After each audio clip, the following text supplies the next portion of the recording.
Bismillahirrahmanirrahim. Assalamualaikum warahmatullahi wabarakatuh. Alhamdulillahi rabbil alamin. Assalatu wassalamu ala rasulillah wa ala alihi wa sahbihi ajma'in.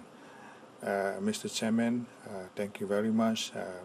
Ikhwati wa akhawati, dear colleague, thank you very much for inviting me to this conference quite far away from my hometown, from Kuala Lumpur to Dammam. But anyway, I must thank you for inviting me to share our experience in reducing road accident in Malaysia. Malaysia is a rapidly developing countries.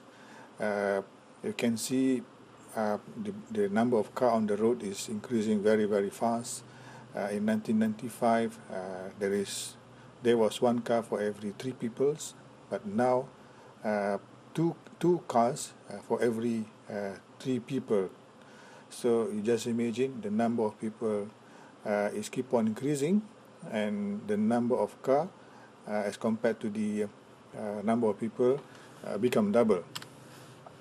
As a result, you can see the number of accident is increasing very, very fast, about 8 in 1995 to 14 per 1,000 population in 2010. So this is a huge increase in terms of numbers. So we introduced in 1998 for all our roads project, new road or upgrading road or even existing road. We introduce road safety audit. This is a must for big project, stage 1, stage 2, stage 3, stage 4, and stage 5. So for the existing road, especially for the black spot, we conduct this stage 5 safety audit. However, the accident still occurs. For example, recently, this is a major accident in Kuala Lumpur, near Kuala Lumpur, in Genting Highland. So this is there was a bus, a public bus, got into this accident, and because of that, many people died, and then of course the government immediate action is blacklisted the company. So we introduced this kind of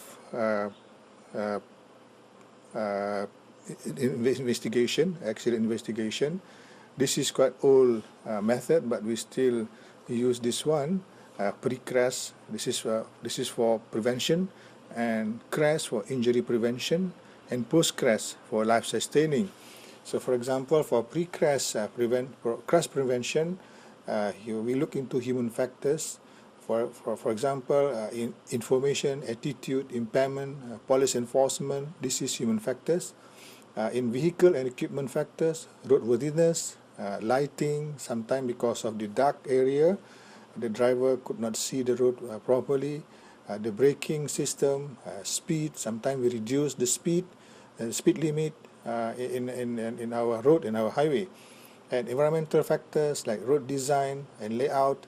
Sometimes we straighten the road or new road. We will look into the design, the horizontal curve, vertical curve, and so on, and speed limit and pedestrian facilities, because the pedestrian is also very, very important. Sometime in the city, for example, Kuala Lumpur, sometimes the pedestrian has the highest casualties in road accident. And the accident still occurs, sometimes very, very bad, but we look into all possible effect, possible event before the accident and during the accident, after the accident. This is an example. In 2007, there was an express bus accident in Bukit Gantang. Bukit Gantang, actually between Kuala Lumpur and Penang. So we look into all possibilities or what is the problem. For example, when the investigators went to the site, all the guardrail posts were uprooted. So that means the design is not good. So we improve the design guideline or design code. And the bus roof and seat were totally dismantled. So we improve the design standard of our bus in Malaysia. And no brake mark. Most likely the driver fell asleep. So now this is quite tedious, because we want the bus companies to improve their management. And of course, we don't have code practice for the bus management, but all companies, they have that one. So we look into that to cover all the express buses. And then when we look into the impact, most likely the bus was traveling more than 90 km/h. So we improve speed enforcement in the highway.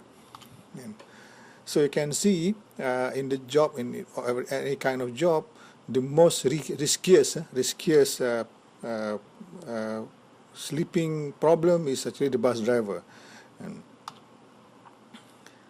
And also, because of that, the government introduced what we call a safety, health environment, or safe haven environment code. So this one developed together with oil companies, because they have already the code. For example, and then because of the guardrail uprooted, we improve our design from TL2 standard to TL3 standard.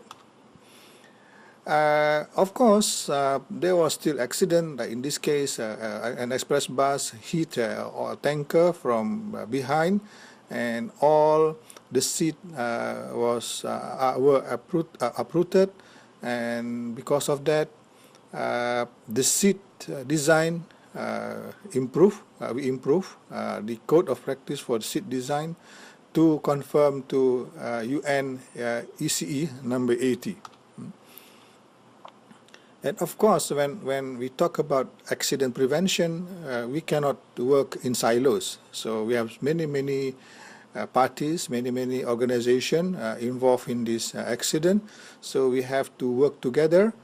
For example, for this one, road authorities like Public Work Department, highway authorities, and we have fleet operators, we have transport operators, we have emergency team, paramedic and hospital, automobile association, insurance companies, enforcement, and research organization. We have worked integratedly, we have worked together to prevent the accident. So this is the way we coordinate the action through the Road Safety Council. And from the Road Safety Council, we channel the action to various parties.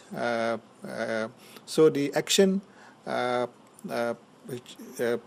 become not become silos, but integratedly coordinated. Yeah. So if we work in silos, we will be like this, like the blind man investigating an elephant. So as a result, this is the outcome. Yeah. So we need coordination. We cannot work in silos.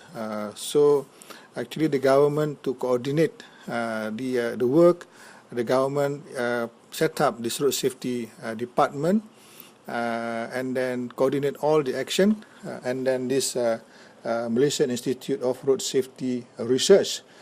So this body, MIROS, will investigate the problem site and advise the road safety department, and through road safety department we actually act as a secretariat for road safety council, and then channel that one to various parties like the government agencies, private companies, NGOs, road safety council. And so this is the way we work in Malaysia, including the communities, the community. For example, these road authorities had introduced a road safety audit. This is a must actually, improving road condition, and then improve the specification of road and its furniture. And then the transport authority, like this vehicle roadworthiness, licensing condition, automatic enforcement system, and the NGO, Road Safety Council, this is actually NGOs, coordinating road safety activities at state level, train and give allowance to traffic warden for the school children. Of course, we need a human being, not like this, you know? And for private sectors, we need this kind of action, like the company's policies, training for the personnel, the drivers, the technician, you know. So we need something like this. The community also, we need the help. This is like something like government by network. So the government alone cannot reduce the accident significantly. We need private sectors, we need communities to reduce or prevent the accident. And insurance companies, for example, they can do something.